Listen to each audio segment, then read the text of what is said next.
ನಮಸ್ಕಾರ. ಸುದ್ದಿ ಸಂವಾದಕ್ಕೆ ಸ್ವಾಗತ. ನಾನು ವೆಂಕಟರಮಣ ಗೌಡ. ನಮ್ಮ ಜೊತೆ ಸಂವಾದದಲ್ಲಿ ನಮ್ಮ ಪ್ರಧಾನ ಸಂಪಾದಕರಾದ ಶಶಿಧರ ಭಟ್ ಅವರಿದ್ದಾರೆ. ಶಶಿಧರ ಭಟ್ ಅವರೇ, ಕಾರ್ಯಕ್ರಮಕ್ಕೆ ಸ್ವಾಗತ. ನಮಗೂ ಸ್ವಾಗತ ಗೌಡ್ರೆ.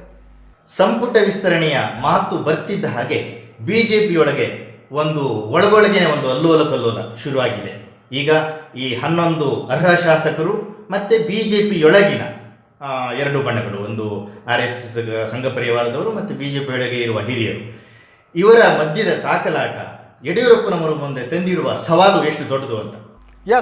ನಿನ್ನೆ ಏನು ಒಂದು ಸಭೆ ನಡೀತು, ಆ ವರದಿ ಆಗಿದೆ. ಅದು ಮುಖ್ಯಮಂತ್ರಿ ಯಡಿಯೂರಪ್ಪ ಮತ್ತು ಭಾರತೀಯ ಜನತಾ ಪಕ್ಷದ ರಾಷ್ಟ್ರೀಯ ಕಾರ್ಯದರ್ಶಿ ಸಂತೋಷ್ ಅವರ ನಡುವಿನ ಸಭೆ. ಆ ಸಭೆಯ ಕೆಲವು ವರದಿಗಳು ಬಂದಿವೆ. ಅದರ ಪ್ರಕಾರ ಸಂತೋಷಿ ಯಡಿಯೂರಪ್ಪನವರಿಗೆ ಹೇಳಿದ್ದೇನು ಅಂತ ಅಂದರೆ, ಪಕ್ಷದ ಕನಿಷ್ಠ 3-4 ಹಿರಿಯರಿಗೆ ಅವಕಾಶ ಕಲ್ಪಿಸಬೇಕು ಅಂತ. ಅದಕ್ಕೆ ಯಡಿಯೂರಪ್ಪನವರು, ಇಲ್ಲ ನಾನು ಮಾತು ಕೊಟ್ಟಿದ್ದೀನಿ, ಎಲ್ಲ ಅನರ್ಹ ಶಾಸಕರು ಯಾರು ಅರ್ಹರಾಗಿದ್ದಾರೆ ಅವರಿಗೆ ನಾನು ಅವಕಾಶವನ್ನು ಕಲ್ಪಿಸ್ಕೊಡ್ಬೇಕು, ಹಾಗೆಯೇ ಯಾರು ಇಬ್ಬರು ಸೋತಿದ್ದಾರೆ ಅವರಿಗೆ ಅವಕಾಶ ಕಲ್ಪಿಸ್ಬೇಕು, ಇಬ್ಬರು ಯಾರು ಇನ್ನು ಚುನಾವಣೆ ಎದುರಿಸ್ತಾರೆ ಅವರಿಗೆ ಅವಕಾಶ ಕಲ್ಪಿಸಬೇಕು. ಆಗ ಸಂತೋಷಿ ಒಂದು ಮಾತು ಹೇಳಿದ್ರಂತೆ, ನೋಡಿ, ನೀವು ಇದರ ನಡುವೆ ಸಮತೋಲನವನ್ನು ಕಾಪಾಡಬೇಕು ಮತ್ತು ನೀವು ಪಕ್ಷದ ಹಿರಿಯರನ್ನು ನಿರ್ಲಕ್ಷಿಸಿದರೆ ಪಕ್ಷ ಸಫರ್ ಆಗಬೇಕಾಗತ್ತೆ, ಅದು ನಿಮ್ಮ ಜವಾಬ್ದಾರಿ. ಹಾಗೆಯೇ ನೀವೊಂದು ಲೀಸ್ಟನ್ನು ರೆಡಿ ಮಾಡ್ಕೊಂಡು ದೆಹಲಿಗೆ ಬನ್ನಿ, ಅಮಿತ್ ಶಾ ಜಿ ಅವ್ರನ್ನ ಮೀಟ್ ಮಾಡಿಬಿಟ್ಟು, ಅವರೆಲ್ಲ G, Amit Shah G, Santosh G, Yediyurappa G G G so ಅವರನ್ನು ನೋಡಿಬಿಟ್ಟು ವಿಲ್ ಟೇಕ್ ಎ ಕಾಲ್ ಅಂತ ಹೇಳಿದ್ರು ಅಂತ ಹೇಳಲಾಗಿದೆ. ಸೊ ಇದು ಬಹಳ ಮುಖ್ಯವಾದ ಒಂದು ಬೆಳವಣಿಗೆ ಅಂತ ನನಗನ್ನಿಸುತ್ತೆ. ಒಂದು, ಸಂತೋಷ್ ಜಿ ಮತ್ತು ಯಡಿಯೂರಪ್ಪ ಜಿ ನಡುವೆ ಸಂಬಂಧ ಸುಮಧುರವಾಗಿಲ್ಲ, ಮೊದಲಿಂದ ಭಾಳ ಸೀರಿಯಸ್ ಆದ ಭಿನ್ನಾಭಿಪ್ರಾಯಗಳಿವೆ. ಹಾಗೇನೆ ಕಳೆದ ಬಾರಿ ಸಂಪುಟವನ್ನು ರಚಿಸಬೇಕಾದ್ರೆ ಬಹುಮಟ್ಟಿಗೆ ಲಕ್ಷ್ಮಣ ಸವದಿ ಅಂತವರು ಸಂತೋಷ್ ಜಿ ಅವರ ಕೃಪಾಶೀರ್ವಾದದಿಂದನೇ ಬಂದಿದ್ದು, ಯಡಿಯೂರಪ್ಪ ಜಿ ಅವರ ಅಲ್ಲ. ಸೊ ಈ ಭಿನ್ನಾಭಿಪ್ರಾಯ ಇದ್ದೇ ಇದೆ. ಈಗ ಸಂತೋಷ್ ಜಿ ಅವರು ಏನು ಬಿ ಜೆ ಪಿಯ ಮೂಲ ನಿವಾಸಿಗಳಿದ್ದಾರೆ ಅವರ ಪರವಾಗಿ ನಿಂತಾಗ ಕಾಣುತ್ತೆ, ಅವರ ಧ್ವನಿಯಾಗಿ ಅವರು ಮಾತನಾಡ್ತಿದ್ದಾರೆ ಅಂತ ನನಗೆ ಅನ್ನಿಸ್ತಾ ಇದೆ. ಅಂದರೆ ಈಗ ಯಡಿಯೂರಪ್ಪನವರು ಚಾಲೆಂಜಸ್ ಜಾಸ್ತಿ ಆಗಿದೆ. ಅವರು ಕೊಟ್ಟ ಮಾತನ್ನು ಉಳಿಸ್ಕೋಬೇಕು. ಯಾರಿಗೆ ಕೊಟ್ಟ ಮಾತದು? ತಮ್ಮ ಸರ್ಕಾರ ಅಧಿಕಾರಕ್ಕೆ ಬರುವುದಕ್ಕೆ ಕಾರಣವಾದವರು ಯಾರಿದ್ದಾರೆ ಅವರಿಗೆ ಕೊಟ್ಟ ಆಶ್ವಾಸನೆ ಮಾತನ್ನು ಉಳಿಸ್ಕೋಬೇಕು. ಅದಕ್ಕೆ ಯಡಿಯೂರಪ್ಪ ಭಾಳ ಸ್ಪಷ್ಟವಾಗಿ ಹೇಳಿದ್ದಾರೆ, ನಾನು ಮಾತು ಉಳಿಸ್ಕೊಳ್ಳೇಬೇಕು ಅಂತ. ಅದು ಶ್ಲಾಘನೀಯವಾದ್ದು. ಯಾರು ಮಾತು ಕೊಟ್ಟರು ಉಳಿಸ್ಕೊಳ್ಳೋದು ಭಾಳ ಶ್ಲಾಘನೀಯವಾದ್ದು. ಆದರೆ ಕೊಟ್ಟ ಮಾತನ್ನು ಇವರು ಉಳಿಸಿಕೊಳ್ಳುವುದಕ್ಕೆ ಹೊರಡೋದಿದೆಯಲ್ಲ, ಅದು ಪಕ್ಷದ ಮೇಲೆ ಯಾವ ರೀತಿ ಪ್ರಭಾವವನ್ನು ಬೀರುತ್ತೆ ಅಂತ. ಯಾಕಂದರೆ ಈಗಾಗಲೇ ಯಾರ್ಯಾರು ಮಂತ್ರಿ ಆಗುವಂಥ ಆಸೆ ಪಟ್ಟಿದ್ದಾರೆ, ಲೇಟೆಸ್ಟಾಗಿ ನಿನ್ನೆ ಚಿತ್ರದುರ್ಗದ ತಿಪ್ಪಾರೆಡ್ಡಿ ಅವರು ಆ ಮಾತನ್ನು ಹೇಳಿದ್ದಾರೆ. ಅದೇ ರೀತಿ ಉಮೇಶ್ ಕತ್ತಿಯವರು ಹೇಳ್ತಾನೆ ಇದ್ದಾರೆ. ಈಗ ಮಂತ್ರಿ ಆಗಬೇಕು ಅಂತ ಆಸೆ ಪಟ್ಟವರು ಏನಿದ್ದಾರೆ ಅವರಿಗೆ ಸಂತೋಷ್ ಜಿ ಅವರ ಮಾತು ಒಂದು ಬಲವನ್ನು ಕೊಟ್ಟಿದೆ. ಈಗ ಈ ಬಲ ಏನಿದೆ, ಈ ಬಲ ಎಷ್ಟರ ಮಟ್ಟಿಗೆ ಯಡಿಯೂರಪ್ಪನವ್ರನ್ನ ಕೌಂಟ್ರ್ ಮಾಡೋದಕ್ಕೆ ಸಾಧ್ಯ ಆಗತ್ತೆ ಅನ್ನೋದು ಬಹಳ ಮುಖ್ಯವಾದ್ದು. ನೀವೇನು ಪ್ರಶ್ನೆ ಕೇಳಿದ್ರಿ, ಯಡಿಯೂರಪ್ಪನವರು ಇದು ಯಾವ ಚಾಲೆಂಜಸ್, ವಾಟ್ ಈ can do, it is very difficult. ಒಂಥರ ತಂತಿಯ ಮೇಲಿನ ನಡುಗೆ ಹಾಗೆ, ಸ್ವಲ್ಪ ಆ ಕಡೆ ಹೋದ್ರೆ ಈ ಕಡೆ ಬಿದ್ದರು, ಈ ಕಡೆ ಕೆಳಗಡೆ ಹೊಳೆ. ಸೊ ಆ ಸ್ಥಿತಿಯಲ್ಲಿ ಯಡಿಯೂರಪ್ಪ ಇದ್ದಾರೆ. ಯಾಕೆಂದರೆ ಈಗಿನ ನನಗೆ ನಿನ್ನೆನ ಮಾತುಕತೆ ಗಮನಿಸಿದರೆ ಬಹುಮಟ್ಟಿಗೆ ಯಾರು ಸೋತಂತ MTB ನಾಗರಾಜ್ ಮತ್ತು H ವಿಶ್ವನಾಥ್ ಏರಿದ್ದಾರೆ ಅವರು ಕುತ್ತಿಗೆಗೆ ಬರ್ಬೋದು. ನೋಡಿ, ನಿಮ್ಮ ಆಯ್ಕೆ ಆಗಿಲ್ಲ, ನಾವೇನು ಮಾಡೋಣ ಅಂತ ತಿರ್ಸ್ಬಿಡ್ತು BJP ಹೆಡ್. ಅಂದರೆ ಈ ಎಲ್ಲ ಅತೃಪ್ತರು ನಾವು ಒಂದು ಅಂತೇಳಿ ನಿಮ್ಮ ಮಿತ್ರ ಮಂಡಳಿ ಇದೆ, they will be in a great trouble. ಈ ಮಿತ್ರ ಮಂಡಳಿಯ ಪ್ರಮುಖ ಸೂತ್ರಧಾರಿಯಾಗಿರುವ ರಮೇಶ್ ಜಾರಕಿಹೊಳಿ ಅವರಂತೂ ಇವಾಗ ಒಂದು ಪ್ರಮುಖ ಖಾತೆಗೆ ಪಟ್ಟು ಹಿಡಿದಿರುವಂಥದ್ದು. ಅದರ ಜೊತೆಗೆ DCM ಹುದ್ದೆ. ಈ DCM ಹುದ್ದೆ ಇನ್ನಷ್ಟು ಒಡಕನ್ನ ಮತ್ತೆ ತೊಡಕನ್ನ ಪಾರ್ಟಿ ಎದುರಿಗೆ, ಅದಕ್ಕಿಂತ ಹೆಚ್ಚಾಗಿ BS ಯಡಿಯೂರಪ್ಪನವರ ಎದುರಿಗೆ ತಂದಿಡುತ್ತೆ ಅಂತ. ಒಂದು DCM ಹುದ್ದೆಗೆ ಸಾಂವಿಧಾನಿಕವಾದ ಯಾವುದೇ ಮಹತ್ವ ಇಲ್ದಿದ್ರು ಕೂಡ DCM ಅಂತ ಗೂಟದ ಕಾರ್ ಇಟ್ಕೊಂಡೆ ಮೇಜಾನಿಂದ ನಾನೇ ಹೋಗ್ಬೋದು. ಆದರೆ ಒಂದು ಸಚಿವ ಸಂಪುಟದಲ್ಲಿ ಎಷ್ಟು DCM ಇರಬೇಕು ಅಲ್ವ? ಅದಕ್ಕೊಂದೇ ಮುಖ್ಯಮಂತ್ರಿ ಆದರೆ ಒಬ್ಬರೇ ಇಲ್ದಿದ್ರೆ ಎಷ್ಟು ಮುಖ್ಯಮಂತ್ರಿ ಮಾಡಿಬಿಡ್ತಿದ್ದಾರೆ ಇವ್ರಿಗೆ ಗೊತ್ತಿಲ್ಲ ನನಗೆ. ಸೊ ನೀವು ಸಂವಿಧಾನದ ಪ್ರಕಾರ ಮುಖ್ಯಮಂತ್ರಿ ಒಬ್ಬನೇ, ಒಬ್ರಿಗೆ ಜಾಸ್ತಿ ಹಾಕಲ್ಲ. DCM ಹಂಗಿಲ್ಲ. ಸೊ ಈಗ 3, 5 ನಾನು ಕೆಲವು ವಾಹಿನಿ ನೋಡ್ತಾ ಇದ್ದೆ, 4ನೇ DCM ಯಾರು ಅಂತ. ಸೊ ಅದರ ಜೊತೆಗೆ ನಾವು ಈಗೇನು ಮೊದಲು ಮಾತಾಡಿದ್ವಿ, ಆಂತರಿಕವಾಗಿ ಈ ಅನರ್ಹ ಶಾಸಕರು ಬಂದ ಮೇಲೆ ಆಂತರಿಕ ಬೇಗುದಿ ಹೇಗೆ BJPಯಲ್ಲಿ ಜಾಸ್ತಿ ಆಗ್ತಿದೆ ಅನ್ನೋದು ಕಾಣ್ತಾ ಇದೆ. ಅದಕ್ಕೆ ಭಾಳ ಸ್ಪಷ್ಟವಾದ್ದು ಅಂತ ಅಂದರೆ ಸೋಮಶೇಖರ್ ರೆಡ್ಡಿ ನೀಡಿರುವ ಹೇಳಿಕೆ.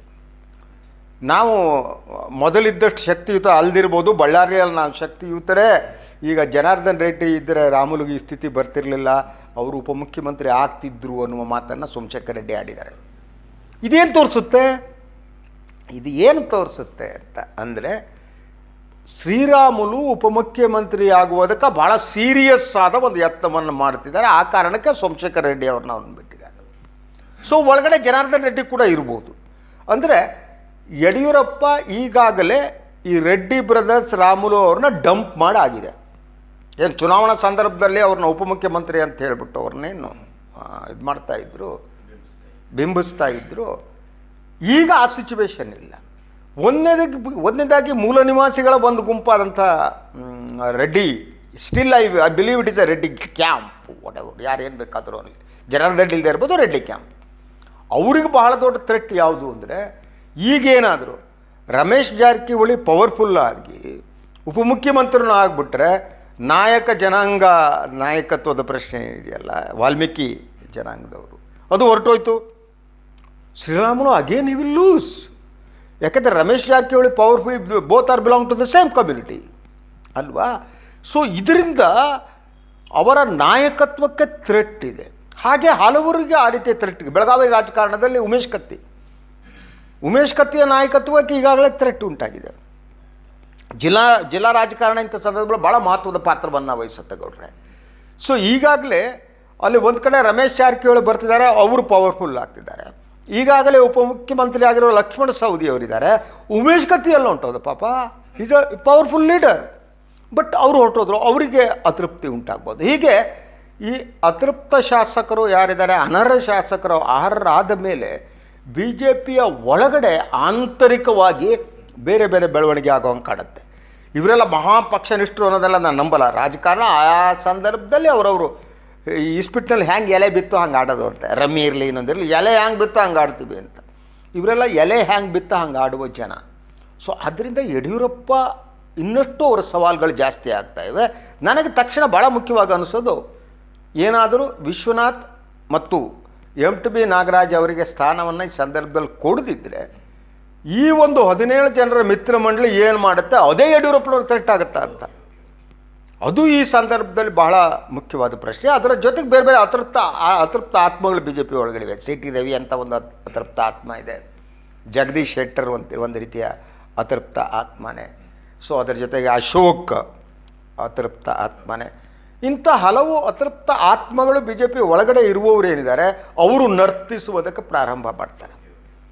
ಅದು ಎಲ್ಲಿವರೆಗೆ ನನಗನ್ನಿಸೋದು ಏನಾಗುತ್ತೆ, ಯಡಿಯೂರಪ್ಪನವ್ರಿಗೆ ಸಾಧ್ಯ ಆಗದಿದ್ದರೆ ಯಡಿಯೂರಪ್ಪನವರ ನಾಯಕತ್ವವನ್ನೇ ಪ್ರಶ್ನಿಸುವ ಹಂತಕ್ಕೆ ಇದು ಹೋಗಬಹುದು. ಅಥವಾ ಈ ಮಿತ್ರ ಮಂಡಳಿಗೆ ಇನ್ನೇನೋ ಒಂದು ತೀರ್ಮಾನವನ್ನು ತಗೋಬೋದು, ಇನ್ನೇನೋ ಒಂದು ಮೆಸೇಜ್ ಕೊಟ್ಬಿಡೋದು, ನೀವು ಇವರಿಬ್ಬರನ್ನ ಮಾಡದೇ ಇದ್ದರೆ ನಮಗೂ ಮಂತ್ರಿ ಸ್ಥಾನ ಬೇಡ, ನೋಡ್ಕೊತೀವಿ ಅಂದ್ಬಿಡ್ಬೋದು.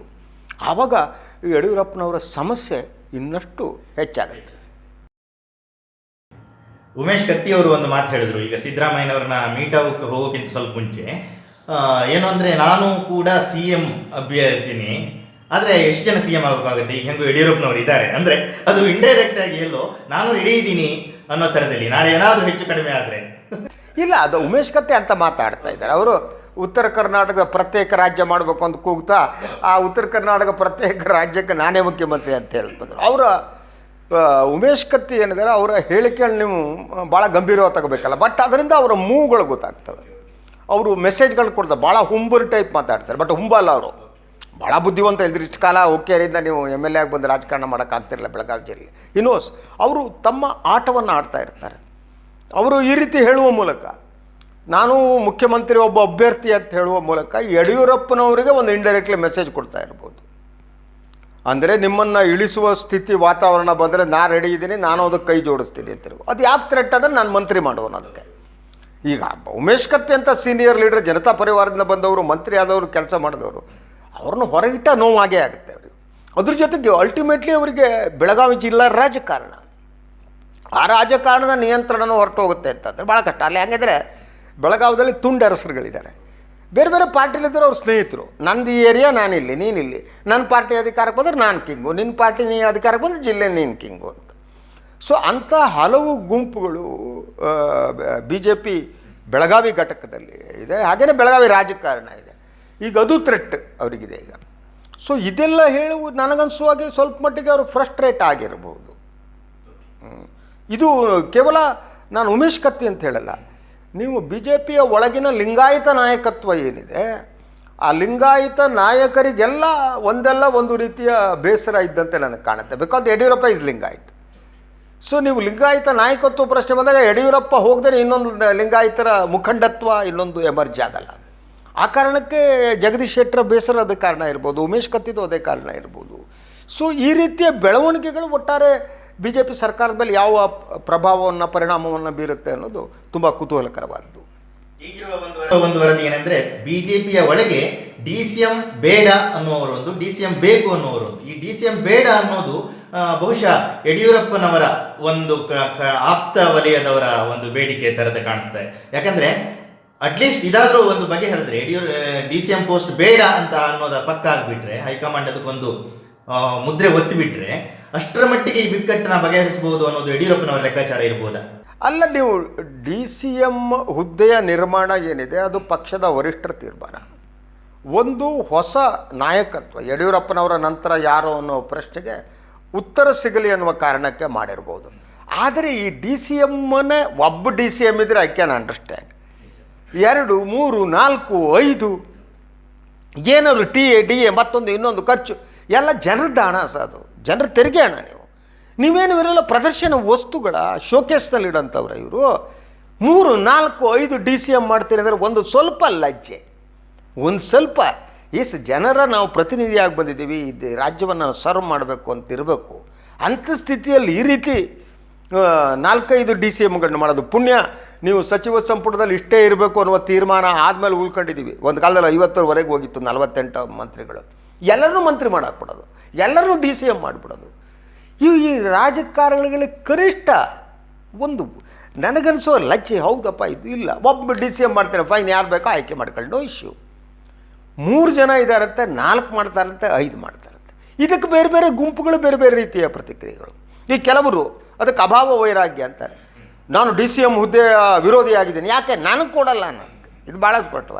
ಕೆಲವರಿಗೆ ಏನಾದ್ರು ಮಾಡಿ ಗ್ರ್ಯಾಬ್ ಮಾಡ್ಕೋಬೇಕು, ಡಿ ಸಿ ಎಮ್ ಹುದ್ದೆ ನಂದಾಗಬೇಕು. ಒಂದು ಏನು ಡಿ ಸಿ ಎಮ್ ಅಂತಂದರೆ ಸೆಕೆಂಡ್ ಇನ್ ರ್ಯಾಂಕ್ ಅಂದಾಗ ಆ ರೀತಿ ನಡೀತಾ ಇದೆ. ಆದ್ದರಿಂದ ನಾನು ಮೇಲ್ನೋಟಕ್ಕೆ ಈ ಬೇಕು ಅನ್ನುವರು ಬೇಡ ಅನ್ನುವರು ವ್ಯತ್ಯಾಸನೂ ಕಾಣಲ್ಲ. ಅವರೆಲ್ಲರೂ ಉದ್ದೇಶ ಇದ್ದೇ ಹೇಳಿಕೆ ಕೊಡೋರು, ತಾತ್ವಿಕ ವಿರೋಧಿಗಳಲ್ಲ. ಇಲ್ಲಿರೋ ಯಾವ ನನ್ನ ಮಕ್ಕಳು ತಾತ್ವಿಕ ರಾಜಕಾರಣನೂ ಇಲ್ಲ, ತಾತ್ವಿಕ ವಿರೋಧನೂ ಇಲ್ಲ. ಇದರಿಂದ ಯಾವುದೋ ತಾತ್ವಿಕತೆ ಐತೆ ಅಂತ ನನಗನ್ಸಲ್ಲ. ನನಗೆ ಸಿಗಲ್ವಾ, ನನಗೆ ಕೈಗೆಟಕದ ದ್ರಾಕ್ಷಿ ಹುಳಿ ಅಂತೆಲ್ಲೋ ಹೇಳ್ದಂಗೆ, ನನಗೆ ಬೇಡ, ಡಿ ಸಿ ಎಮ್ ಹುದ್ದೆನೇ ಇಟ್ಬಿಡಿ, ಯಾವ ಡಿ ಸಿ ಎಮ್ ಹುದ್ದೆ ಬಿಡ ಹೇಳ್ತಿದ್ದಾರೆ. ಇದು ರಾಜಕೀಯ ಕಾರಣಗಳ ಹೇಳಿಕೆಗಳೇ. ಡಿ ಸಿ ಎಮ್ ಹುದ್ದೆಯ ನಿರ್ಮಾಣ ಅಥವಾ ಅದನ್ನು ರಚಿಸಿರುವುದು ಹೇಗೆ ರಾಜಕೀಯ ಕಾರಣವೋ ಹಾಗೆ ಅದನ್ನು ವಿರೋಧಿಸ್ತಾ ಇರುವುದು ಕೂಡ ರಾಜಕೀಯ ಕಾರಣ. ಈಗ ಸಂಪುಟ ವಿಸ್ತರಣೆ ಯಡಿಯೂರಪ್ಪನವರ ಎದುರಿಗಿನ ದೊಡ್ಡ ಸವಾಲು. ಆದರೆ ಇದೇ ಸಂದರ್ಭವನ್ನು ಬಳಸಿಕೊಂಡು ಹೈಕಮಾಂಡ್ ಯಡಿಯೂರಪ್ಪನವರ, ಅಂದರೆ ಈ ಘರ್ಷಣೆ ಏನಿದೆಯಲ್ಲ, ಈಗ ಅರ್ಹ ಶಾಸಕರು ಯಡಿಯೂರಪ್ಪನವರ ಬೆನ್ನಿಗೆ ನಿಂತವರು ಮತ್ತೆ ಬಿಜೆಪಿಯ ಒಳಗಿನ ಸಚಿವ ಸ್ಥಾನದ ಆಕಾಂಕ್ಷಿಗಳು, ಈ ಸಂಘರ್ಷವನ್ನು ಬಳಸಿಕೊಂಡು ಹೈಕಮಾಂಡ್ ಯಡಿಯೂರಪ್ಪನವರ ಬದಲಿಗೆ ಮತ್ತೊಂದು ನಾಯಕತ್ವವನ್ನು ತರುವ ಒಂದು ಸಾಧ್ಯತೆ ಏನಾದರೂ ಕಾಣಿಸುತ್ತಾ ಸಂಘರ್ಷದ ನೆಪದಲ್ಲಿ? ನನಗನ್ನಿಸುವಾಗ ಈಗ ತಕ್ಷಣ ಬಿ ಜೆ ಪಿ ವರಿಷ್ಠರ ಕೆಲಸ ಮಾಡೋಕ್ಕೆ ಹೋಗಲ್ಲ. ಯಾಕಂದರೆ ಯಡಿಯೂರಪ್ಪ ಏನೇ ಇರಲಿ ಅವರು ತಮ್ಮ ಶಕ್ತಿ ಏನು ಅನ್ನೋದನ್ನು ತೋರಿಸಿದ್ದಾರೆ. 12 ಶಾಸಕರನ್ನ ಗೆಲ್ಲಿಸಿದ್ದೇನಿದೆ ಅದು ಸಣ್ಣ ಕೆಲಸ ಅಲ್ಲ, ಇಟ್. ಆ ಕಾರಣಕ್ಕೆ ಈಗಲೇ ಅವ್ರನ್ನ ಮುಟ್ಟೋದಕ್ಕೆ ಹೋಗ್ತಾರೆ ಅಥವಾ ಬದಲಿಸೋಕ್ಕೆ ಹೋಗ್ತಾರೆ ನಾಳೆನೇ ಅಂತ ನನಗನ್ಸಲ್ಲ. ಆದರೆ ಅವರನ್ನು ನಿಯಂತ್ರಣ ಇಡುವುದಕ್ಕೆ, ಅವರಿಗೆ ಇನ್ನಷ್ಟು ಸಮಸ್ಯೆಯನ್ನು ಸೃಷ್ಟಿಸುವುದಕ್ಕೆ ಬಿ ಜೆ ಪಿ ವರಿಷ್ಠರು ಯತ್ನ ಮಾಡ್ತಿದ್ದಾರೆ, ಯತ್ನವನ್ನು ಮುಂದುವರಿಸ್ತಾರೆ. ಆ ಕಾರಣಕ್ಕೆ ಅವರು ಸಂತೋಷಿ ಅಂತವ್ರನ್ನ ಬಳಸ್ಕೊಳ್ಳೋದು ಯಾಕೆಂದರೆ, ಒಂದು ಯಡಿಯೂರಪ್ಪನವ್ರನ್ನ ಇನ್ನಷ್ಟು ಅಸ್ಥಿರಗೊಳಿಸುವಂಥದ್ದು, ಅವರನ್ನು ನಿಯಂತ್ರಣದಲ್ಲಿ ಇಡುವಂಥದ್ದು. ಸೊ ಈ ಕೆಲಸಕ್ಕೆ ಸಂತೋಷಿಯನ್ನು ಬಳಸ್ಕೋತಾರೆ. ಆದ್ದರಿಂದ ಯಡಿಯೂರಪ್ಪನವರಿಗೆ ಇನ್ನಷ್ಟು ಕಷ್ಟದ ದಿನಗಳು ಬರ್ಬೋದು. ಇಟ್ಸ್ ನಾಟ್ ಸೋ ಈಸಿ, ಯಾಕಂದರೆ ಇನ್ನೂ ನಿಯಂತ್ರಿಸ್ತಾ ಹೋಗ್ತಾರೆ. ಇದೇನೇ ಈಗ ನಿನ್ನೆ ಸಂತೋಷಿ ಹೇಳಿರೋ ಹೇಳಿಕೆನೇ ನನಗೆ ಅನಿಸುತ್ತೆ. ಈಗ ತಕ್ಷಣ ಅಂತ ಇಟ್ಕೊಳ್ಳಿ, ಎಸ್ ಅವ್ರ ಒತ್ತಡಕ್ಕೆ ಮಣಿಯಬೇಕಾದ ಸ್ಥಿತಿ ಬಂದಿದೆ, ಅಥವಾ ultimately Amit Shah will have to take a call ಅಲ್ವಾ. ಅಮಿತ್ ಶಾ 12 ಜನ ಗೆದ್ದು ಬಂದಿದ್ದಾರೆ ಕಣ್ರಿ, ಅವ್ರನ್ನ ಮಂತ್ರಿ ಮಾಡಿಬಿಡಿ ನೀವು ಮಾತು ಕೊಟ್ಟಾಗೆ, ಬಿದ್ದವ್ರಿಗೆ ಮಾಡೋಕ್ಕಾಗಲ್ಲ, ಅದ್ರ ಬದಲು 3 ಜನ ಬೇರೆಯವ್ರಿಗೆ ತಗೊಳ್ಳಿ ಅನ್ಬೋದು. ಸೊ ನೀವು ಇನ್ನಿಬ್ಬರಿಗೆ ಆಶ್ವಾಸನೆ ಎಲ್ಲ ಈಗ ಬೇಡ, ಅವ್ರು ಇಲೆಕ್ಷನ್ ಆಗ್ಬಿಟ್ಟು ಗೆದ್ದು ಬರಲಿ ನೋಡ್ಕೊಳ್ಳೋಣ, ಅವರಿಗಾಗಿ 2 ಮಂತ್ರಿ ಸ್ಥಾನ ಇಡೋ ಅಗತ್ಯ ಇಲ್ಲ. ಸೊ 3 ಜನ 4 ಜನನು ಏನು ಬಿ ಜೆ ಪಿಯ ಹಿರಿಯರಿದ್ದಾರೆ ಅವ್ರು ತಗೊಳ್ಳಿ, ಇವ್ರಿಗೆ ಇದು ಮಾಡಿ ಅಂತ ಹೇಳ್ಬೋದು. ಹಾಗೆ ಹೇಳಿದ ತಕ್ಷಣ ಯಡಿಯೂರಪ್ಪ ವಚನ ಭ್ರಷ್ಟರಂತ ಗೋಚರಿಸೋದಕ್ಕೆ ಪ್ರಾರಂಭ ಆಗ್ತಾರೆ. ಆವಾಗ ಈ ಅರ್ಹ ಶಾಸಕರು, ಅನರ್ಹರಿಂದ ಅರ್ಹ ಶಾಸಕರು ಸುಮ್ಮನೆ ಕೂತ್ಕೊಳ್ಳಲ್ಲ, ಅವರು ಗುಂಪಾಗಿ ತೀರ್ಮಾನ ತಗೋಬೋದು, ಯಡಿಯೂರಪ್ಪನವರು ಹೆದರ್ಸೋಕ್ಕೆ ಟ್ರೈ ಮಾಡ್ಬೋದು, ಇನ್ನೊಂದು ಮಾಡ್ತಾರೆ, ಎಲ್ಲ ರೀತಿಯ ಅಸ್ತ್ರಗಳನ್ನು ಅವ್ರು ಬಳಸ್ತಾರೆ, ಯಡಿಯೂರಪ್ಪನ ವಿರುದ್ಧನೇ ಬಳಸ್ತಾರೆ. ಈಗ ನನ್ನ ಹೃದಯ ತೆಗೆದರೆ ಯಡಿಯೂರಪ್ಪ ಇದ್ದಾನೆ ಅಂತ ಹೇಳುವವರು ಏನಿದ್ದಾರೆ, ಅದನ್ನ ಮೊದಲು ಸಿದ್ದರಾಮಯ್ಯ ಇದ್ದಾನೆ ಅಂತ ಹೇಳಿದರು, ನಾಳೆ ಬೆಳಗ್ಗೆ ಯಡಿಯೂರಪ್ಪನ ಏತ ಹಾಕ್ತಾ ಇನ್ಯಾರನ್ನೋ ಕೂಡಿಸ್ಕೊಳ್ತಾರೆ. ಅವ್ರ ಹೃದಯದೊಳಗೆ ಒಬ್ಬನ ಕೂಡಿಸ್ಕೊಳ್ಳೋದೇನು ದೊಡ್ಡ ವಿಚಾರ ಅಲ್ಲ ಅವರಿಗೆ. They will play like that. So ಅದರಿಂದ ಈಗ ತಕ್ಷಣ ನಡೆಯೋದು ನನಗನ್ನಿಸುವ ಹಾಗೆ ಯಡಿಯೂರಪ್ಪನವ್ರನ್ನ ಸಂಪೂರ್ಣವಾಗಿ ನಿಯಂತ್ರಿಸಿ, ಅವರು ತಲೆ ಬಗ್ಗುವಂತೆ ಮಾಡಿ, ಅವರು ವಚನ ಭ್ರಷ್ಟರಾಗುವಂತೆ ಮಾಡಿ, ಅವರಿಗೆ ಸಾಕಪ್ಪ ಅಂತ ಶ್ರೀರಾಮಚಂದ್ರ ವನವಾಸಕ್ಕೆ ಹೋದಂಗೆ, ಅಜ್ಞಾತವಾಸಕ್ಕೆ ಹೋದಂಗೆ ಹೋಗಪ್ಪ ಅಂಟು ಕಳಿಸ್ಬಿಡ್ಬೋದು ಯಾರು. That will be the mostly A game plan as of now. Lohia ಅವರು ಒಂದು ಮಾತು ಹೇಳ್ತಾರೆ, ರಾಜಕಾರಣಿಗಳು ಅಧಿಕಾರ ಸಿಗುವಲ್ಲಿವರೆಗೆ ತ್ಯಾಗಿಗಳಾಗಿರ್ತಾರೆ, ಅಧಿಕಾರ ಸಿಗ್ತಿದ್ದಂಗೆ ಭೋಗಿಗಳಾಗ್ತಾರೆ ಅಂತ. ಈಗ ಏನು ಯಡಿಯೂರಪ್ಪನವರಿಗೋಸ್ಕರ ತ್ಯಾಗ ಮಾಡ್ತೀವಿ ಅಂತ ಹೇಳ್ಕೊಂಡ್ರಲ್ಲ ಅನರ್ಹರಾಗಿದ್ದವರು, ಈಗ ಅರ್ಹರಾಗಿದ್ದಾರೆ. ಆ ಶಾಸಕರೇ ಈಗ ಅಧಿಕಾರಕ್ಕಾಗಿ ನಿಂತು ಯಡಿಯೂರಪ್ಪನವರನ್ನೇ ಸ್ವಾಹ ಮಾಡಿಬಿಡುವಂಥ ಸ್ಥಿತಿ ಕಾಣಿಸ್ತಾ ಇದೆಯಲ್ವ ಅಂತ. ನನಗೆ ಈ ಎಲ್ಲ ರಾಜಕಾರಣಿಗಳಿಗೆ ಒಂದು ಭಸ್ಮಾಸುರ ಮನಸ್ಥಿತಿ ಅನ್ನೋದಿರುತ್ತೆ. ನೀವು ಲೋಹಿಯಾ ಹೇಳಿದ್ರೆ, ಲೋಹಿಯಾ ರಾಜಕೀಯದಿಂದ ಒಂದಿಷ್ಟು ಬಿಡುವಂತ ಬರೆದ್ರು, ಅವರ ಪೊಲಿಟಿಕ್ಸಿಂದ ಹೇಗೆ ಹೊರಗಿರಬೇಕು, ಅವತ್ತಿನ ರಾಜಕಾರಣ ಅವತ್ತು ಹೊರಟೋಗ್ಬಿಟ್ಟಿದೆ. ಸೊ ಈ ಭಸ್ಮಾಸುರ ಮನಸ್ಥಿತಿ ಏನಿದೆ ಇವತ್ತು ಜಾಸ್ತಿ ಆಗ್ತಾಯಿದೆ. ಅಂದರೆ ಅವರು ಯಾರು ಅವರಿಗೆ ಇದರ ಹಸ್ತವನ್ನು ಕೊಡ್ತಾರೆ, ಅಗ್ನಿ ಹಸ್ತವನ್ನು ಅವ್ರ ತಲೆ ಮೇಲೆ ಕೈ ಇಡೋದು. ಇನ್ ದ ಸೆನ್ಸ್, ಯಾರು ರಾಜಕೀಯವಾಗಿ ನಿಮ್ಗೆ ಹೆಲ್ಪ್ ಮಾಡ್ತಾರೆ, ನಿಮ್ಮನ್ನು ಬೆಳೆಸ್ತಾರೆ, ಅವ್ರ ತಲೆ ಮೇಲೆ ಕೈ ಇಟ್ಟುಬಿಟ್ಟು ಅವ್ರನ್ನ ಮುಗಿಸ್ಬಿಟ್ಟು ಇರೋ ಅಂಥದ್ದು. ಇದು ಭಸ್ಮಾಸುರ ಮನಸ್ಥಿತಿ. ಈ ರಾಜಕಾರಣದಲ್ಲಿ ಈ ಭಸ್ಮಾಸುರ ಮನಸ್ಥಿತಿ ಏನಿದೆ ಅದು ಪ್ರಬಲವಾಗಿದೆ. ಆದ್ದರಿಂದ ನೀವು ಅವರ ಇಂಥ ಸಂದರ್ಭದಲ್ಲಿ ಹೇಳ್ತಾರೆ, ರಾಜಕಾರಣದಲ್ಲಿ ಶಾಶ್ವತ ಶತ್ರುವಾಗಲಿ ಶಾಶ್ವತ ಮಿತ್ರರಾಗಲಿ ಇಲ್ಲ ಅಂತ. ಅದು ಯಾಕಂದರೆ ಇನ್ನೊಬ್ಬನು ಮುಗಿಸೋದಕ್ಕೆ ಅದೊಂದು ಪೀಠಿಕೆ ಅಥವಾ ಪೂರ್ವ ವೇದಿಕೆ. ಸೊ ಅದರಿಂದ ಯಡಿಯೂರಪ್ಪನವರು ತಾವು ಕೊಟ್ಟ ವಚನದಂತೆ ನಡೆದುಕೊಳ್ಳದಿದ್ದರೆ, ಅಥವಾ ಆ ವಚನವನ್ನು ಪೂರ್ಣ ಮಾಡೋದಕ್ಕೆ ಅವರಿಗೆ ಸಾಧ್ಯ ಆಗದಿದ್ದರೆ, ಆಗ ಈ ಶಾಸಕರು 17 ಶಾಸಕರು ಏನಿದ್ದಾರೆ ಅವರ ಅಗ್ನಿ ಹಸ್ತ ಯಡಿಯೂರಪ್ಪನ ತಲೆ ಮೇಲೆ ಬರುತ್ತೆ. ಸರ್ಕಾರ ಏನು ಮಾಡ್ತಿದೆ ಅಂತ ಈಗ ನೋಡ್ತಾ ಹೋದರೆ ಏನಿಲ್ಲ, ಇದೇ ಸಂಘರ್ಷವೇ ನಡೀತಾ ಇರುವಂಥದ್ದು. ಅಂದರೆ ಈಗ ವೋಟ್ ಹಾಕಿ ಗೆಲ್ಲಿಸಿದ ಜನ ಮತ್ತೆ ಈ ಸರ್ಕಾರದಲ್ಲಿನ ಅದು ಹಿಂದೆ ಇದ್ದ ಸರ್ಕಾರದಲ್ಲೂ ನಾವು ಅದನ್ನೇ ನೋಡಿದ್ವಿ, ಈ ಸರ್ಕಾರದಲ್ಲೂ ಇದು ಒಂಥರ ಪಕ್ಷಾತೀತ ಮನಸ್ಥಿತಿ. ಅಂದರೆ ಜನಕ್ಕೆ ಏನು ಇರುವುದಿಲ್ಲ, ಜನಕ್ಕೆ ಈ ನಾಟಕ ನೋಡ್ಕೊಂಡು ಕೂರುವ ಕತೆ ವೋಟ್ ಹಾಕಿದ ನಂತರ ಅಷ್ಟೇ. ಅಂದರೆ ಇವತ್ತು ರಾಜಕಾರಣದ ವ್ಯಾಖ್ಯೆ ಬದಲಾಗೋಗ್ಬಿಟ್ಟಿದೆ. ಯಡಿಯೂರಪ್ಪನವ್ರಿಗೆ ಒಳ್ಳೇದು ಮಾಡಬೇಕು ಅಂತಿಲ್ಲ ಅಂತ ನಾನು ವಾದ ಮಾಡಲ್ಲ. ಅವರು ಸತತವಾಗಿ ಮೀಟಿಂಗ್ಗಳನ್ನ ಮಾಡ್ತಾರೆ, ಅಧಿಕಾರಿಗಳ ಮೀಟಿಂಗ್. ಅದು ಒಂದೇ ಅಧಿಕಾರ ನಡೆಸುವ ಬಗೆ ಅಲ್ಲ. ಒಂದು ನಿಮ್ಮ ಅಪ್ರೋಚ್ ಆಗಿದೆ, ನೀವು ಯಾರ ಪರವಾಗಿದ್ದೀರಿ, ನೀವು ಯಾವುದನ್ನು ಸಮಸ್ಯೆ ಅಂತ ಪರಿಗಣಿಸ್ತೀರಿ, ಆ ಸಮಸ್ಯೆಯನ್ನು ಹೇಗೆ ಬಗೆಹರಿಸ್ತೀರಿ, ಒಟ್ಟಾರೆ ಒಂದು ಜನಪರವಾದ ಆಡಳಿತವನ್ನು ನೀವು ಹೇಗೆ ಮಾಡ್ತೀರಿ ಅನ್ನೋದು ಭಾಳ ಬಹುಮುಖ್ಯವಾದ ಪ್ರಶ್ನೆಗಳು. ಯಡಿಯೂರಪ್ಪ ನಾನು ಭಾಳ ಸಂದರ್ಭದಲ್ಲಿ ಹೇಳಿದಾಗೆ ಅವರೊಬ್ಬ ಹಳೆಯ ಕಾಲದ ಸಾಮ್ರಾಟನಂತೆ ಕಾಣ್ತಾರೆ. ಅವರು ಹಳೆಯ ಕಾಲದ ಸಾಮ್ರಾಟ. ಆ ಸಾಮ್ರಾಟರು ಹೇಗೆ ಅಂದರೆ ಅವರು ಕೊಡುಗೈ ದಾನಿಯಾಗಿರ್ತಾನೆ. ಯಾರಿಗೆ ಕೊಡ್ತಾನೆ ಅವನು? ತನಗೆ ಬೇಕಾದವ್ರಿಗೆ ಮಾತ್ರ ಕೊಡ್ತಾನೆ, ತನಗೆ ತೃಪ್ತಿಪಡಿಸೋರಿಗೆ ಮಾತ್ರ ಕೊಡ್ತಾನೆ. ತಮ್ಮ ಅಹಮ್ಮಿಕೆಯನ್ನು ಬಂದು ಬಹುಪರ ಕೇಳಿ ಕಾಲಿಗೆ ಬಿದ್ದವರಿಗೆ ಅವನು ವರವನ್ನು ಕೊಡ್ತಾ ಹೋಗ್ತಾನೆ, ದಾನವನ್ನು ಕೊಡ್ತಾನೆ. ಆ ರೀತಿಯ ಸಾಮ್ರಾಟ ಇವರು. ಆದರೆ ಒಂದು ರೀತಿ ಯಡಿಯೂರಪ್ಪನವರು ಈಗ ಮುದಿ ಸಾಮ್ರಾಟ. ಅವರು ರಾಜಕೀಯ ಬದುಕಿರೋ ಕೊನೆಯ ಕಾಲ ಈ ಸಾಮ್ರಾಟ. ಅದ್ರ ಜೊತೆಗೆ ಸಾಮ್ರಾಜ್ಯ ಕುಸ್ತೋಗ್ಬಿಟ್ಟಿದೆ. ಸಾಮ್ರಾಜ್ಯದಲ್ಲಿ ಆರ್ಥಿಕ ಪ್ರಬಲತೆ ಸಬಲತೆ ಇಲ್ಲ. ಯಾಕೆಂದರೆ GST ಪಾಲೇ ಬಂದಿಲ್ಲ, ಇನ್ನೊಂದು ಬಂದಿಲ್ಲ, ರಾಜ್ಯದ ಆರ್ಥಿಕ ಸ್ಥಿತಿ ಹೇಳುವಷ್ಟು ಚೆನ್ನಾಗಿಲ್ಲ. ಆದ್ದರಿಂದ ಅದು ಈ ಕೊಡುಗೈ ದಾನಿಗೆ ಭಾಳ ಪ್ರಾಬ್ಲಮ್. ಅವ್ರು ಎಲ್ಲ ಕಡೆ ಕೊಡುಗೈದಾನೆ ಆ ಮೊತ್ತರ ವರದ ಹಸ್ತ ಇಟ್ಕೊಂಡಿರ್ತಾರೆ. ಯಾರು ಕೇಳಿದ್ರು ಓಕೆಪ್ಪ ತಗ ಅಂತ ಕೊಟ್ಬಿಡ್ತಾರೆ. ಸೊ ಈಗ ಹಾಗೆ ಮಾಡಿದ ತಕ್ಷಣ ಆರ್ಥಿಕ ಸ್ಥಿತಿ ಇನ್ನಷ್ಟು ಕುಸ್ತೋಗುತ್ತೆ. ನೀವು ಅದನ್ನು ಮ್ಯಾನೇಜ್ ಮಾಡುವ ಲೆವೆಲಿಗೆ ಬರಲ್ಲ. ಮತ್ತು ನಿಮಗೆ ಆದ್ಯತೆಯ ಪ್ರಶ್ನೆ, ಒಬ್ಬ ಆಡಳಿತ ನಡೆಸುವವನಿಗೆ ಯಾವುದಕ್ಕೆ ನಾನು ಆದ್ಯತೆ ಕೊಡಬೇಕು, ಯಾವುದಕ್ಕೆ ಆದ್ಯತೆ ಕೊಡಕೂಡದು ಅನ್ನೋದು ಗೊತ್ತಿರಬೇಕು. ಇವರಿಗೆ ಈ ಆದ್ಯತೆಯ ಪ್ರಶ್ನೆ ಇಲ್ಲವೇ ಇಲ್ಲ. ಹೀಗಾಗಿ ಒಟ್ಟಾರೆಯಾಗಿ ಅವರು ಜನರ ಕಣ್ಣಿನಲ್ಲಿ ಮಹಾನ್ ದೊಡ್ಡ ನಾಯಕನಂತೆ ಕಂಡರೂ ಕೂಡ ಒಟ್ಟಾರೆ ರಾಜ್ಯದ ಆರ್ಥಿಕತೆಯನ್ನು ಇದನ್ನು ಅಭಿವೃದ್ಧಿ ಪಥದಲ್ಲಿ ಇನ್ನಷ್ಟು ಮುದ್ದಕ್ಕೆ ತೆಗೆದುಕೊಂಡು ಹೋಗುವ ಸ್ಥಿತಿಯಲ್ಲಿ ಅವರಿದ್ದಾರೆ ಅಂತ ನನಗೆ ಅನ್ಸಲ್ಲ ಗೌಡ್ರೆ. ಸಂವಾದದಲ್ಲಿ ಪಾಲ್ಗೊಂಡಿದ್ದಕ್ಕೆ ಧನ್ಯವಾದಗಳು. ನಮಗೂ ಧನ್ಯವಾದ ಗೌಡ್ರೆ. ಎಸ್ ಪ್ರಿಯ ವೀಕ್ಷಕರೇ, ಮತ್ತೆ ನಾಳೆ ಬರ್ತೀವಿ ಇನ್ನೊಂದು ವಿಚಾರದೊಂದಿಗೆ. ನಾನು ಗೌಡ್ರು ಮಾತಾಡ್ತೀವಿ. ಎಲ್ಲರಿಗೂ ಒಳ್ಳೆಯದಾಗಲಿ. ನಮಸ್ಕಾರ.